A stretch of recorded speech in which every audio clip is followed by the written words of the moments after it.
ఇక తమ సమస్యలు పరిష్కరించాలంటూ అంగన్వాడీల ఉద్యమం ఉధృతం చేస్తున్నారు.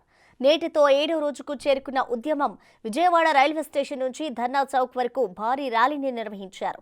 తమ సమస్యలు పరిష్కరించకుంటే వైసీపీకి వ్యతిరేకంగా పనిచేస్తామని అంటున్న అంగన్వాడీలతో మా ప్రతినిధి మల్లికార్జున్ ఫేస్ టు ఫేస్.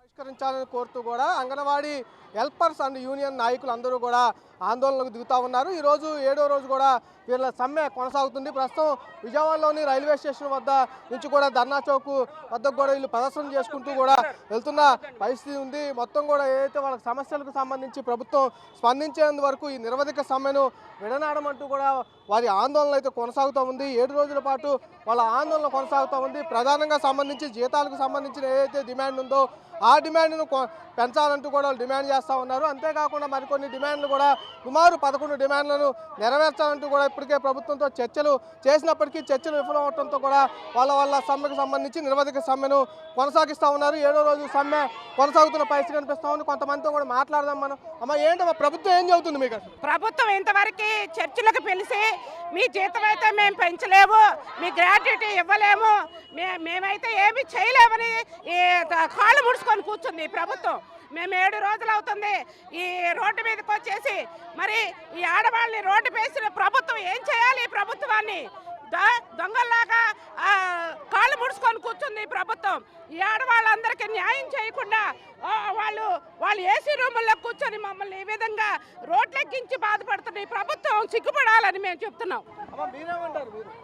మేమేమి గొంతెమ్మ కోరికలు కోరలేదని చెప్పేసి ప్రభుత్వానికి ముందుగా తెలియజేస్తున్నాము. పాదయాత్రలో సీఎం గారు చెప్పిన విధంగా తెలంగాణ కన్నా 1000 రూపాయలు అదనంగా పెంచుతామని చెప్పారు. ఆ 1000 రూపాయలు అదనంగా పెంచాలి అని చెప్పేసి మేము కోరుతున్నాము. మేమేం పెద్ద కోరికలు కోరలేదు. సీఎం గారు ఇచ్చిన హామీ ప్రకారమే మేము అడుగుతున్నాము.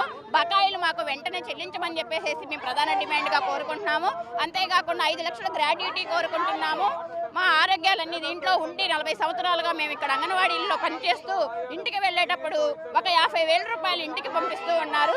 దీంట్లో చనిపోయిన వారికి కనీసం మట్టి ఖర్చుల కింద అమౌంట్ ఇవ్వాలని చెప్పేసి మేము డిమాండ్ చేస్తున్నాము. ఈ రాష్ట్ర ప్రభుత్వం కొంచెం కూడా మా మీద అంగన్వాడీల మీద మానవత్వం లేకుండా ఈరోజు అంగన్వాడీ తాళాలు పగలగొట్టే పరిస్థితి జరుగుతుంది. సచివాలయ సిబ్బందిని పంపిస్తుంది. అంతేకాకుండా ఈరోజు మాకు మద్దతుగా వచ్చిన వాళ్ళందరినీ కూడా బెదిరిస్తున్నారు. అంగన్వాడీ సమస్యలను పరిష్కరించలేని ప్రభుత్వం ఉన్నా ఒకటే పోయినా ఒకటే. నన్ను ఎక్కించండి, ఒకసారి ఛాన్స్ ఇవ్వండి, నేను మిమ్మల్ని ఉద్ధరిస్తానని వచ్చిన జగన్మోహన్ రెడ్డి ఉద్ధరించడం అటుంచబోయి మమ్మల్ని రోడ్డు ఎక్కించాడు. మా పిల్లల్ని ఇల్లు వాకిలు వదిలేసి మేము ఇప్పుడు రోడ్లు పట్టాం. ఇవాళకి 7వ రోజు 8వ రోజు వచ్చినా సరే మా సమస్య గురించి ఒక్క మాట మాట్లాడలేదు. సిగ్గుపడుతున్నాం. ఈ ప్రభుత్వం గద్దె దించే వరకు కూడా మేము ఈ సమ్మెను అసలు విరమించం. ఇంత అన్యాయమా? ఆడపిల్లల్ని ఇంత రోడ్డు ఎక్కిస్తాడా? అన్నను అన్నాడు, మామని అన్నాడు, చెల్లెళ్ళు అన్నాడు, తల్లి అన్నాడు. సిగ్గు లేదు అసలు. నోటి మాటకి చేసే చేతకి సంబంధం లేని ప్రభుత్వం ఇది.